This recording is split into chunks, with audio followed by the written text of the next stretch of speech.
I want to ask you about the responses that you've been getting, though. How how have audiences, actors, other stakeholders, donors, funders, how have they responded to the festival's commitment and really portrayal of diversity, equity, inclusion on the stage and elsewhere? How have they responded? Well, over the years, and it's been a journey, right? In Yeah, 2006, when we first began there was already and had been for many years broad representation on our stages. It wasn't as robust and as inclusive as it needed to be. This was yeah, kind of a journey. There's not just, and for us, it's not simply about what's on the stage. It's, for every person on the stage, there's seven who work backstage here. that's true. And Yeah, so there's a lot of work, and Anita will talk about this because it isn't simply about um, who, as I said, who's acting in a play, but who's directing it? Who are the creative teams? How do we market that play? How do we go higher? So it's broad. Um, I would say that the response, and in all honesty, is to the work very strong. Like for instance, Salesman in China, wonderful response to the work yeah, itself, and many other productions. Death and the King's Horseman, for instance, The Wedding Band. Um, but I feel that because of the societal issues that we're all experiencing right now, back and forth about this, the debates that have put this into crosshairs, that hmm there are questions about, is your commitment first and foremost to art, or is it to another agenda, which has uh, to do with politics hmm and our commitment is to the quality of the art and making sure that's the first thing that is served. Our commitment is to grow the audience and best support our artists. And all of that involves a practical and consistent application of widening and the talent pool, widening the audience, and supporting both the audience and the players as best possible. And so our work is really important in EDI. And we know, though, that it is in service of the art. The yes. quality of what we do on stage is supported, and that's our intention. Mhm. Um, so yeah. So Yeah, Anita, I don't know if you want yeah, to. yeah, Yeah. yeah, yeah, yeah, I want to pick up on that, Anita. Go ahead. Go ahead. Well, what I would say is that I think that audiences are noticing, Mm, and that's really great.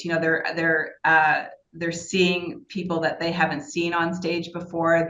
And as you know, people who come to Stratford follow careers, and so they're yes. watching people as they develop and take different roles. And so I think that's been a wonderful exploration. Mhm. But I do think people have noticed a change, and I think that has attracted new audiences to us. It has um, affirmed for some folks that Stratford is a place they want to be affiliated with. Mhm. And it leads to some conversations too, as Antoni had said, about is this is our work to diversify the company in service to the art. Yeah. But we've in general had really great response to Mhm. the playbill in recent years and the company that has been assembled. That's right. And donors as well. I mean, people aren't moving away. They are continue to support the festival in many ways, aren't they? Very much so, and they see these developments as being something that makes them understand that the festival is better positioned for the future, better positioned to represent and reflect and explore the human condition in Canada that is very different today than it was 40 years ago Yeah. and will continue to change. And theater is all about the here and now. I mean, we are a theater that Mm. presents classic plays, but each one of those stories told, this is true 24 centuries ago when Aeschylus was, writing the Persians. It's always a reinterpretation for the Yeah. audience, the only audience we have, which is the audience of now. Yeah. Yeah. Yeah. That's a good way to put it. I've got a couple more questions, and one of them is really going to be looking forward into the future. But I want to talk about the here and now a little bit because, there's been a lot of noise, anti-DEI sentiments. The narrative is there, certainly in the United States. There's an element of that in Canada. I don't think we have, I think we can be too smug about that. It is happening here in Canada as well, not to that great extent, but we know it is coming. Okay, and I think it's something that we need to be mindful of. I'm just wondering, the festival has made DEI as part of its DNA, as you talked about, in terms of how you go about telling stories and reaching new audiences, etc. Um, what advice do you have for, other organizations, whether it's arts organizations or other organizations who are making these changes or maybe, a little bit hesitant to embrace diversity, equity, and inclusion? What do you have to say to them? I think what I've learned in over the years, and particularly the last few years, is that I really have to listen to how people are experiencing the festival. Mm, Really listen. And at the time that George Floyd was murdered and the world stopped, yeah, we listened.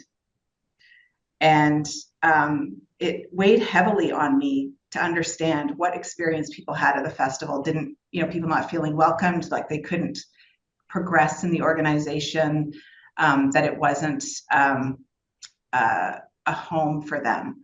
yeah, Um, and so I think that first you have to really know why you're doing this. yeah, This isn't a value that you put at your front door and say, I did, we care about this. yeah, yeah, yeah, Um, it, it is embedded in our values, and we're really intentional in thinking through every way someone experiences the festival, that they feel seen and understood and welcomed. Now, like I said earlier, we fail.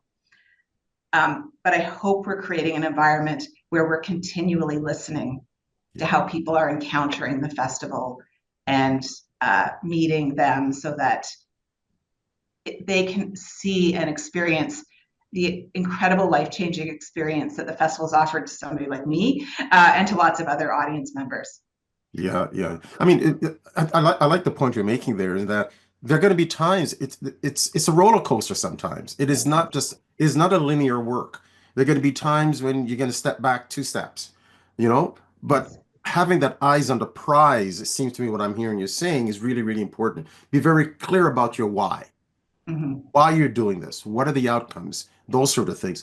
Has that also been part of what's driving you and what other organizations need to think about, Antoni?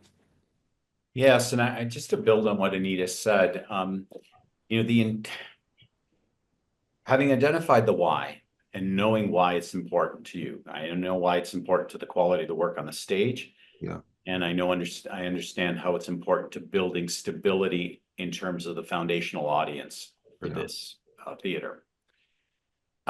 It doesn't mean that there aren't going to be comments along the way. I remember in 2018, there was an article out in the local paper saying, that um, the efforts to diversify the festival had somehow impacted the quality of the work on the stages. And I was very hurt by that because it wasn't right. We had huge attendance that year. We had Robert Lepage doing Coriolanus. We had Martha Henry playing Prospero. But yeah. they criticized a woman playing a man's part as if we somehow had done that for the first time and it hadn't been going on for hundreds of For years. hundreds of years. Remember Right. Shakespeare? And and in Robert Lepage's Coriolanus, we had a fantastic actor, Andre Sills, playing the part of Coriolanus, who is an actor of color, a brilliant director and actor.